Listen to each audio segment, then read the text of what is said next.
오늘의 성경 이야기 시작합니다. 삼위일체 세 번째, 성령은 섭리를 넘지 않으시며 우리를 인도하십니다. 이 시간에는 성령의 일하심에 관하여 살펴보겠습니다. 우리는 앞서 삼위일체라는 교리가 예수님의 고백을 어떻게 틀에 가두었는지를 살펴보았습니다. 이번에는 그 교리 안에서 성령이 어떻게 이해되고 있는지를 묻고자 합니다.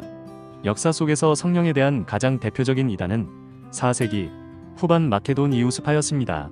그들은 성령을 단지 하나님의 감동, 활동, 영향력으로만 보았고 인격적 존재로 인정하지 않았습니다.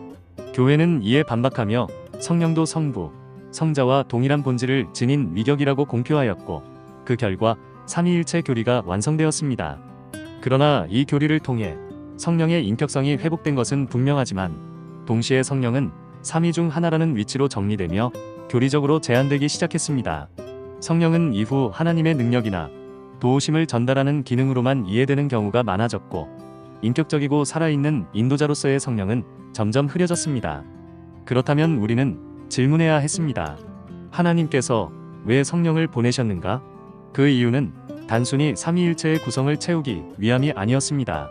성령은 각 사람의 연약함과 강인함, 달란트와 한계를 아시는 하나님께서 각자에게 맞는 방식으로 인도하시기 위해 보내신 분이셨습니다.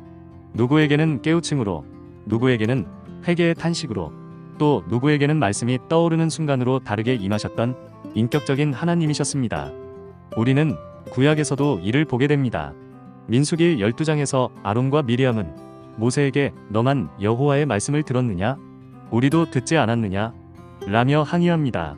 이는 곧 자신들도 하나님의 음성을 들었다는 근거로 인도하심의 주체가 자신들에게도 있다고 주장한 것입니다.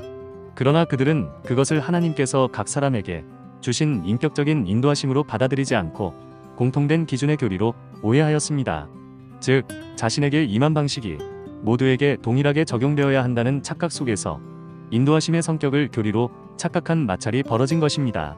하나님께서는 내가 다른 자에게는 환상과 꿈으로 말하지만 모세에게는 그렇지 않다고 명확히 말씀하시며 인도 방식의 차이를 인정하셨습니다. 이러한 일은 고린도 교회에서도 반복되었습니다. 성령의 은사를 받은 이들이 각자의 체험과 은사를 기준으로 서로를 판단하며 분열하였고 바울은 이를 교회의 지체 비유로 교정하였습니다. 성령은 하나였지만 그분의 사역은 동일하지 않았으며 모든 것이 공동체를 세우기 위한 목적이라는 진리를 회복시켰습니다. 그러나 우리는 여기서 더 깊이 물어야 합니다. 그렇게 분열이 일어나는 줄 알면서도 왜 성령은 필요했는가? 그 이유는 분명했습니다. 사람은 감정이 즐거울 때 감사하고 양심이 찔릴 때 회개합니다. 그러나 성령은 감정과 양심이 아니라 하나님의 뜻을 기준으로 감사하게 하시고 하나님의 시선으로 회개하게 하셨습니다. 우리의 기준이 아니라 하나님의 기준으로 살아가게 하시는 분이 바로 성령이셨습니다. 그래서 성령은 능력이나 은혜의 상급이 아니었습니다. 성령은 믿음이 좋은 사람에게 주어지는 자격이 아니라 오직 하나님의 주권과 섭리에 따라 주어지는 인도하심이었습니다. 이것을 잊을 때 사람들은 성령을 자격으로 오해하고 니골라처럼 자신이 받은 인도를 교리로 만들며 다른 이들을 판단하는 오류에 빠졌습니다. 니골라는 자신의 연약함 속에서 인도받기 위해 주어진 성령을 공동체를 위한 기준으로 오해했고 그것이 교리를 왜곡하는 결과를 낳았습니다. 반대로 사도 바울은 다메섹 도상에서 예수님을 만난 뒤 곧바로 사역을 시작하지 않았습니다. 그는 3년이라는 시간 동안 아라비아에서 물러나 있었고 그 시간 동안 성령이 어떻게 역사하시는지를 훈련받고 자신의 사명이 하나님의 섭리 안에서 어떻게 이루어져야 하는지를 깊이 성찰하였습니다. 이것은 성령이 단지 체험이나 은사로 주어지는 분이 아니라 하나님의 섭리와 진리 아래에서 다루어져야 함을 보여주는 귀한 본보기입니다. 삼위일체 교리는 성령을 같은 본질이라는 말로 방어했지만 그 결과 성령의 역사와 역할을 교리 속에 가두어 버렸습니다.